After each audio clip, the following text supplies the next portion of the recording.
Well, the Lundy film is finally finished. It's been a long but thoroughly enjoyable 3 years in the making.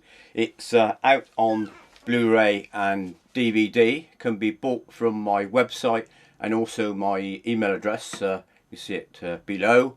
Lundy Island will be selling it there as well, and also hopefully the National Trust shops might be selling it, but we'll have to wait on that. So here's a few clips from the film to just as a taster.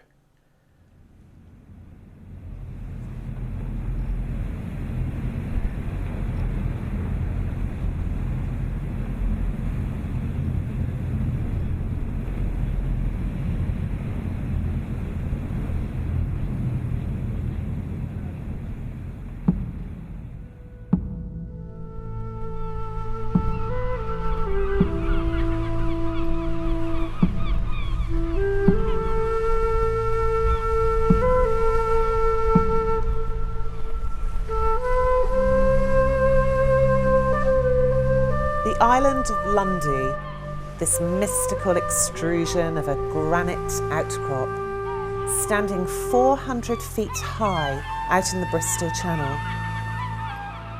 I am Amelia Ann Heaven. My father bought this island in the 1800s. Ah, yes. It was back in 1836 that I, William Hudson Heaven, bought the island of Lundy. I'm Henrietta Quinnell. I first came to Lundy back in the 1960s to work on excavations as a volunteer. I spent several weeks camping out on the island and fell very much in love with the place, a love which I've maintained throughout my working life. Most of my life has been spent for the University of Exeter doing adult education work in archaeology, and this period has enabled me to gain an expertise in the prehistoric artefacts from the region. I first fell in love with Lundy back in the early 70s, and gosh, that must be about 35 years ago. And the reason I came over was to do some diving with the Bristol Polytechnic. And in those days there wasn't much accommodation on the island, and so we ended up staying up in the old light. But the reason we were over here diving was because of what was lying in the seas there, some of the marine life we have there. We have some really outstanding, beautiful stuff living around the island.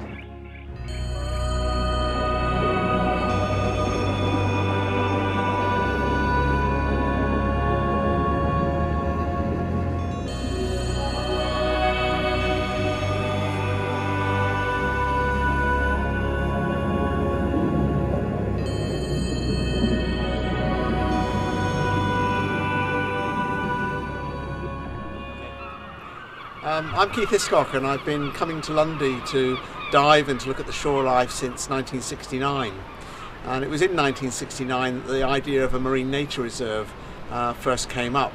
Lundy was obviously a very, very rich location for species, for a wide variety of marine habitats, and already had a history of study. The island had just been bought by the National Trust to be managed by the Landmark Trust, and they were very amenable to the idea of a voluntary marine nature reserve. So Lundy was Britain's first voluntary marine nature reserve, and then the first statutory marine nature reserve in 1986, the first no-take zone, and the first marine conservation zone. So 4 firsts in marine conservation for Lundy. When the Bristol merchants in 1819 offered to build a lighthouse on the summit of Beacon Hill, a height of 470 feet above sea level, they totally forgot that the island can be shrouded in mist, which sometimes can last for days, so making the light obscure to the many thousands of ships negotiating the Bristol Channel. They did various lighting systems over the years. They even tried hanging lights down the tower, then putting a series of red lights in the glass-fronted building at the foot of the tower. All sorts of schemes. I did write to them in April 1858, saying the light was not of the slightest use to man or vessels when most wanted of it.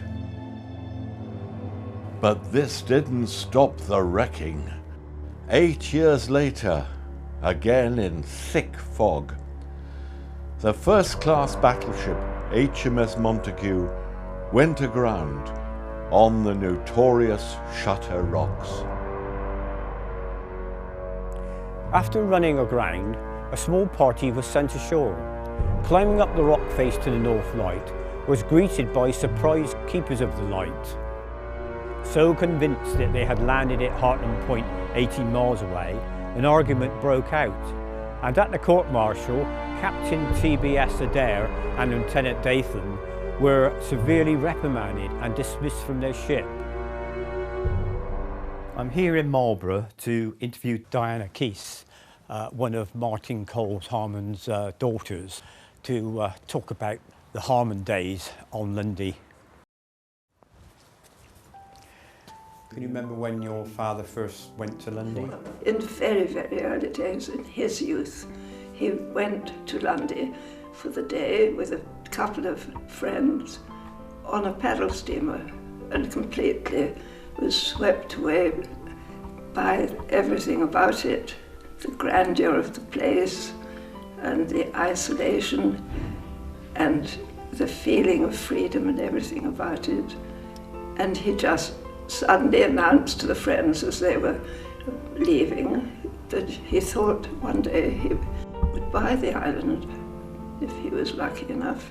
I'm Andrew Cleave. I've been coming to Lundy for over 40 years. First came here when I was at school in Crediton. Like lots of people, immediately hooked. I've been coming back almost every year ever since. I've got a particular interest in the flora of Lundy. As botanists all know about the Lundy cabbage, this unique plant that you can't see anywhere else. But there are lots of other things that are worth looking at as well. About 450 species of flowering plants have been found on the island. And some of them are really common, things like the bluebells that we can see on the cliffs all around us at the moment and the thrift over on the west side. We did have some really great times growing up on Lundy. Ah, remember those family gatherings when all your aunts and uncles came to stay. And those long summer days, playing tennis on the lawns and messing about in the rock pools and on the beach waiting for the supply boats to come in. We had to wait days sometimes. My name's Grant Sherman. I'm the barman on Lundy Island. That's my main job, but the thing that brought me to the island were the seabirds. A lot of people associate Lundy with puffins.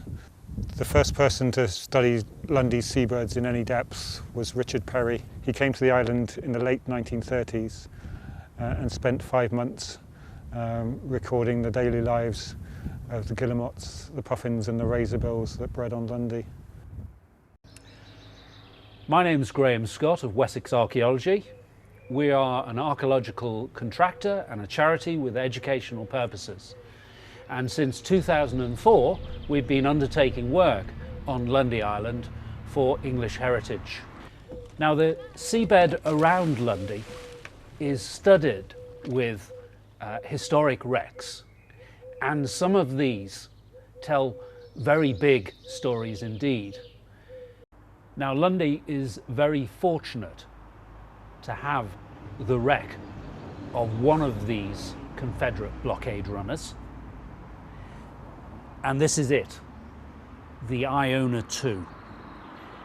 On my cousin's death, I found she had left me a large legacy. So I devoted the whole to the erection of a permanent stone church, St. Helena. Living was meagre following the loss of the family fortune years before.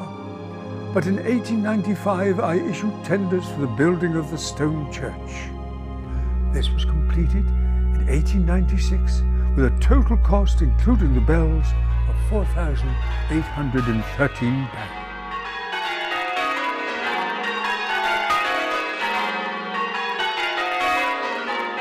I'm here at the University of Exeter, where the archaeologist Derek Gould going to tell us about the intriguing story of the Vikings on Lundy. Hi, I'm Derek Gore from the Department of Archaeology in the University of Exeter. From the early 9th century, Norwegian Vikings were sailing over into the Scottish Northern Isles and then going on to explore the Hebrides and the Irish Sea area, raiding around the coasts of Ireland, and eventually by the 830s they were in the Bristol Channel. In the 1930s, Mr. Harmon was granted a licence to operate an air service to the island, which continued on and off over the years, using the small but bumpy airstrip. Small planes still land on Lundy, but now Landmark Trust uses Castle Air to operate a helicopter service from Hartland Point, which takes over from the Oldenburg in the winter months. Before my father's death, he was already very heavily in debt and mortgaged to his relatives. In 1862, he leased the island for 14 years to a Mr. W.C. McKenna for the quarrying and removing of granite from the island. A year later, the Lundy Granite Company was formed, and which the lease was transferred to Mr. McKenna's brother. Trial pits were dug around the island. Hopes were raised when the company won a contract to supply stone for the Thames Embankment in London. Lundy also played a part in the English Civil War. The King took over the control of the island when Sir Bevil Grenville, the then owner, died in action. Thomas Bushell was then installed as the loyalist governor of the island. Bushell had considerable charm and took over the lease of the Devonshire mines from the Crown agents, including the silver lead mine here at Combe Martin, just along the coast from Lundy. Hello, I'm Mike Warburton. I've been a volunteer here on mine tenements for approximately 20 years. At one time I was a mine captain. We've been studying the mines of Combe Martin since 1972, and we found that the mines go back to at least 1260. The mines were worked by the King for his own profit right up until the Civil War, when Bushell came here and worked the mines, and it is said to clothe the King's army. But another colourful character that stands out is Mr. Thomas Benson, who inherited a family fortune in Bideford. Bideford and Barnstaple were the main ports for the importation of tobacco, a trade which totalled £1 million a year. He leased the island from Lord Gower in 1748 for the sum of £60 a year. His family made a fortune from his fleet of ships that traded in the West Indies. I'm Michael Williams. I'm the Honorary Secretary of the Lundy Field Society. Back in 1946, Martin Harmon was approached by a group of people from Devon about setting up a bird observatory on Lundy. He thoroughly approved of this idea, and the Lundy Field Society was founded in 1946. I'm Kevin Parker. I come on the island to cull the soy sheep and the goats and the siga deer. All the meat gets processed in our little butchery here on the island, and it all goes down to the tavern and is put on the menu. I've been coming to the island culling the deer with some other friends of mine for about 9 years. When we look back over the many thousands of years at the people who came to the island just after the Ice Age, the early farmers trying to grow crops, and the many communities that used it as an island fortress, scraping out an existence on this windswept 50 million year old granite outcrop, we are drawn back to these offshore islands around Britain. We are an island race.